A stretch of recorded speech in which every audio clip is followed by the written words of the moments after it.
Blackpink should not have worked. Take a girl from South Korea who spent 5 years in New Zealand. A girl from Thailand who had never been to Korea before she auditioned. A girl born in New Zealand and raised in Australia who barely spoke Korean. And the only one who had spent her entire life in South Korea. 4 girls from 4 different backgrounds, 4 different countries, 4 different languages. Put them together in the most brutal training system in the music industry. Make them rehearse 12 hours a day for years with no guarantee they would ever see a stage. Then debut them in a genre that the Western world still treated as a niche curiosity. And somehow, those 4 girls became the biggest girl group the world has ever seen. Over 100 million YouTube subscribers, the first K-pop girl group to headline Coachella, a world tour that grossed over $330 million. Collaborations with Lady Gaga, Selena Gomez, and Dua Lipa. So how did 4 trainees from completely different worlds build something this massive? If you love stories about people who rewrote the rules of an entire industry, subscribe right now because we tell stories like this every single week. Behind the scenes, Blackpink's rise was engineered with a precision that no girl group had ever attempted before. It was built on a label that deliberately chose members from different countries so they could break into markets nobody in K-pop had ever reached, on a strategy that released fewer songs than almost any major artist in the world, making every single release an event. And on 4 women who were so individually powerful that each one could have been a solo star but chose to be stronger together. And once you understand how they pulled it off, you will never look at the music industry the same way again. YG Entertainment first announced plans for a new girl group in 2011. It would take 5 years before the world met them. The label's founder was deliberate about every detail. He did not want a K-pop group that could only succeed in Korea. He wanted a group that could dominate the entire planet. So he chose Jennie Kim, who had grown up between Seoul and New Zealand and spoke fluent English and Korean. Lisa Manobal from Thailand, the first foreign trainee in YG history who had won dance competitions since childhood. Rosé, born in New Zealand, raised in Melbourne, who beat 700 people at an open audition in Sydney. And Jisoo, the eldest, the only member who had spent her entire life in Korea, who became the group's emotional and visual anchor. 4 girls, 4 countries, 1 mission. Chapter 1, the training. Jennie was the first to arrive at YG in 2010. She was 14 years old. Lisa followed months later, also 14, having travelled from Thailand after placing first at a YG audition in Bangkok. Jisoo joined in 2011. Rosé was the last, arriving in 2012 after her audition in Sydney. But here is the crazy part. They trained for years before anyone outside the company knew they existed. The K-pop trainee system is one of the most intense artist development programs in the world.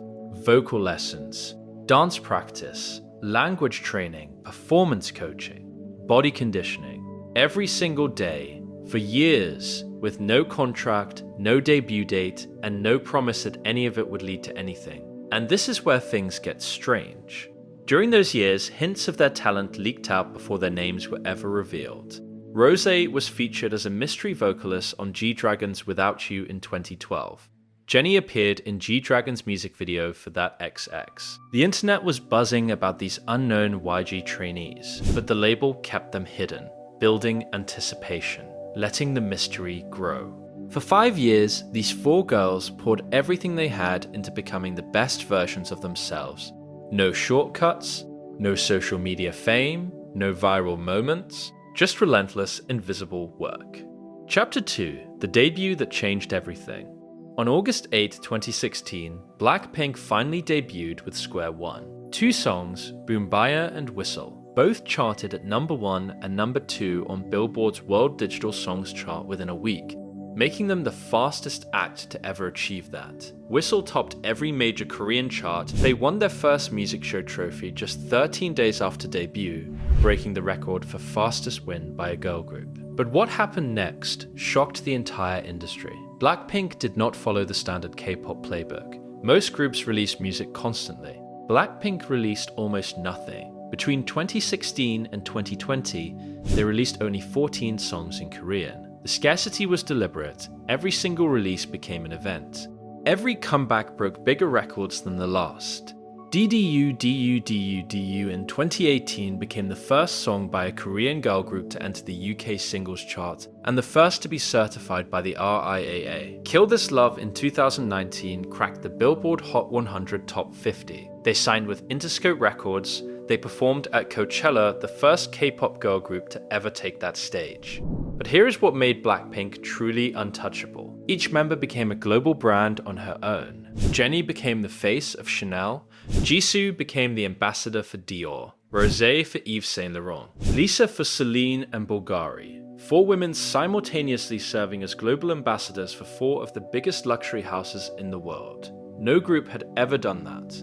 But Blackpink's biggest error was not behind them. It was about to arrive with a force the music industry had never seen from a girl group. Chapter 3: World Domination. In 2020, Blackpink released How You Like That. Its music video broke 5 Guinness World Records, including most viewed video in 24 hours, with over 86 million views. Ice Cream with Selena Gomez hit number 13 on the Hot 100. Sour Candy with Lady Gaga reached the US Top 40. Then the album arrived. It debuted at number 2 on the Billboard 200, the highest position ever for a Korean female act at that time. But Blackpink took things even further. Born Pink dropped in 2022. It debuted at number 1 on the Billboard 200, making Blackpink the first K-pop girl group to ever top that chart. Pink Venom shattered the record for biggest music video debut in 2004 hours. The Born Pink World Tour grossed over $331 million, breaking their own record for highest grossing tour by a Korean act. They headlined Coachella in 2023, the first Asian act to ever do so. Then came the solo era.